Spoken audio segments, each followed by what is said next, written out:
بندے جب اس کے سامنے ہاتھ پھیلا کے دعا مانگتے ہیں، اللہ فرماتا ہے مجھے شرم آتی ہے ان کے اٹھے ہوئے ہاتھ خالی کیسے موڑ دوں۔ جب انہوں نے مجھ سے مانگا ہے میں نے بھی نہ دیا تو کس در پہ جائیں گے؟ تو پھر جب مجھ سے مانگا ہے تو میں کیوں نہیں دوں گا، ان کی جھولیاں کیوں نہیں بھروں گا؟ وہ تو کہتا ہے مجھ سے مانگو۔ اللہ اکبر!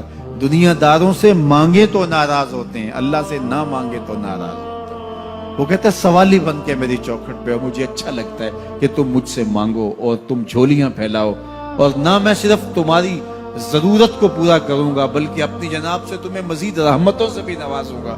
تمہارے اٹھے ہوئے ہاتھوں کی میں لاج رکھوں گا، تم طلب تو کر کے دیکھو۔ لازمی نہیں ہے کہ تمہیں مانگنے کا بڑا سلیقہ آتا ہو میں پھر دوں گا، شکستہ اور ٹوٹے پھوٹے لفظوں سے مانگو پھر بھی جھولی بھر دوں گا۔ وہ کریم ہے، اس سے مانگو تو صحیح، ہاتھ تو پھیلاؤ۔ جس زبان میں مانگنا آتا ہے مانگو، عربی میں مانگو، ہندی میں مانگو، سندھی میں مانگو، پنجابی میں مانگو، نظم میں مانگو، نثر میں مانگو، اقبال کے لہجے میں مانگو، رومی کی طرز پہ مانگو، سعدی کے انداز میں مانگو۔ نہیں مانگنا آتا خالی ہاتھ پھیلا دو، وہ بند لبوں کی بولیاں بھی سنتا ہے۔ آؤ تو صحیح اس کی چوکھٹ پہ، جھولی تو پھیلاؤ۔ زلیخا بت کے آگے ہاتھ جوڑے کھڑی تھی، کیا کہہ رہی تھی؟ یا صنمی یا صنمی، اے میرے بت مجھے بچھڑا ہوا یوسف ملا دے۔ اس کا اعتقاد تھا کہ یہ مجھے دیتا ہے، اور وہ ہاتھ جوڑے کھڑی تھی، لیکن وہ پتھر کا مادو بلا اس کی کیسے فریاد سنتا۔ لیکن وہ روزانہ کھڑی ہو جاتی تھی، دعائیں مانگتی تھی، یا صنمی اے میرے بت مجھے بچھڑا ہوا یوسف ملا دے۔ زندگی گزرتی گئی، لیل و نہار کروٹیں کھاتے گئے، عمر ڈھلنے لگی، چہرے پہ جھریاں ابھرنے لگی۔ وہ روزانہ سر شام ہاتھ جوڑتی اور بیٹھ جاتی، لیکن کوئی جواب نہ آتا۔ ایک دن رات کا پچھلا پہر تھا، یا صنمی کا وظیفہ چل رہا تھا، نیند کا جھٹکا آیا، زبان بل کھا گئے، کہا یا سمادی یا سمادی۔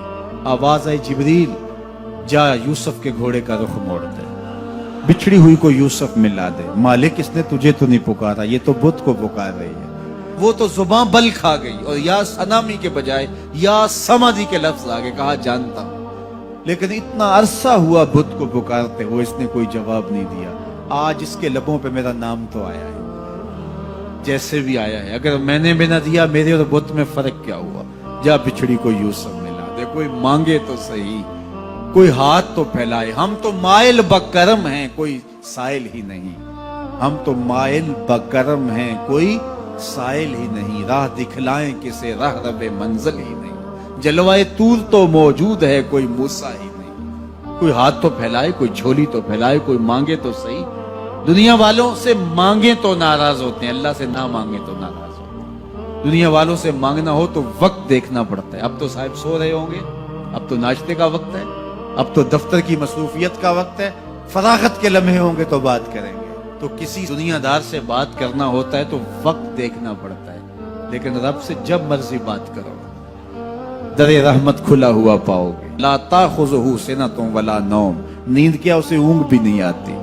جب بھی مانگو گے دستے کرم کشادہ پاؤ گے۔ جب بندے اس کے سامنے ہاتھ پھیلا کے مانگتے ہیں، اللہ فرماتا ہے مجھے شرم آتی ہے ان کے اٹھے ہوئے ہاتھ خالی کیسے موڑ دوں۔